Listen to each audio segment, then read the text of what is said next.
wabarakatuh. Kami dari kelompok 1 akan mempresentasikan hasil diskusi kami tentang studi kasus negara Inggris. Sebelumnya kami akan memperkenalkan diri terlebih dahulu. Yang pertama, Fia Hilya Safnaya dengan NIM 23080101087.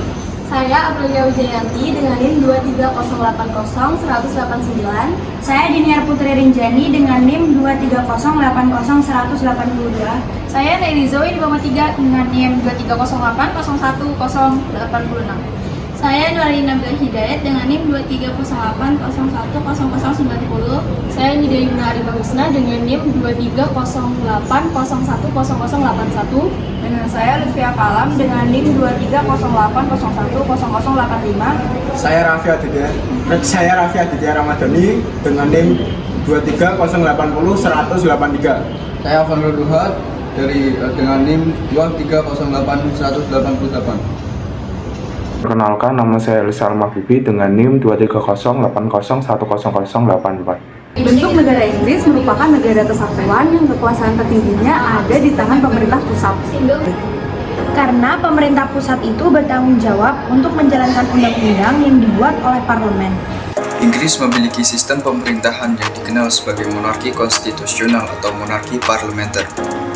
Bentuk pemerintahan Inggris terdiri dari beberapa elemen. Yang pertama, ada monarki. Monarki memiliki peran dalam pemerintahan dan tugas-tugas konstitusional, seperti pembukaan parlementer dan menandatangani undang-undang, tetapi kekuasaannya sebagian besar terbatas oleh konstitusi. Yang kedua, ada parlemen. Parlemen Inggris adalah lembaga legislatif yang terdiri dari dua dewan. Yang pertama, Dewan Rakyat atau House of Commons dan Dewan Bangsawan atau House of Lords. Yang ketiga, kabinet. Kabinet Inggris adalah kelompok yang menjadi menteri yang dipimpin oleh Perdana Menteri yang biasanya adalah pemimpin dari sebuah partai. Selanjutnya yang keempat, partai politik. Inggris adalah negara dengan sistem multipartai, dan partai politik memainkan peran penting dalam proses politik. Yang kelima, konstitusi tak tertulis. Inggris tidak memiliki konstitusi tertulis dalam arti tradisional. Sebaliknya, konstitusi Inggris terdiri dari sejumlah dokumen hukum, undang-undang, tradisi, dan presiden yang berkembang sepanjang berabad-abad. Bentuk pemerintahan menggabungkan unsur monarki, demokrasi, dan parlementarisme. Kekuasaan monarki sangat terbatas, sedangkan kekuasaan sebagian besar dipegang oleh parlemen yang dipilih oleh rakyat. Sistem pemerintahan di negara Inggris.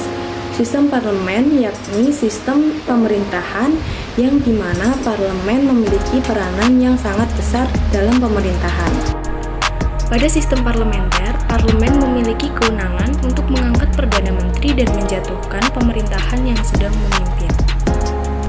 Pembagian kekuasaan di Inggris. Pemegang kedaulatan di Inggris yaitu Raja atau Ratu adalah kepala negara yang juga bertindak sebagai kepala di lembaga legislatif, eksekutif, dan yudikatif, serta menjadi panglima tertinggi di angkatan bersenjata dan menjadi pemimpin gereja Inggris. Pemegang kekuasaan eksekutif dalam negara Inggris ini adalah seorang Perdana Menteri yang dipilih oleh Ratu dan dalam tradisi merupakan ketua dari partai berkuasa dalam parlemen. Saat menjalankan tugasnya, seorang Perdana Menteri dibantu oleh para menteri-menteri yang dipilih oleh ketua partai berkuasa dan kebanyakan berasal dari The House of Commons. Sistem pemilu di negara Inggris menganut sistem single constituency atau sistem distrik dan sistem first past the post.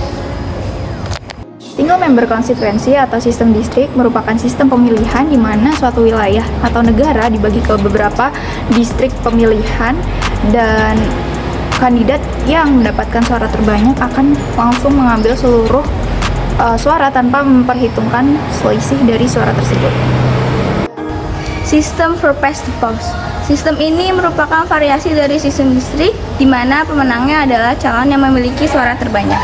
Dengan sistem first past the post, Inggris Raya membuat pemilu berakhir dengan satu partai yang berkuasa atau pemenang setiap daerah pemilihan mendapatkan satu kursi di parlemen.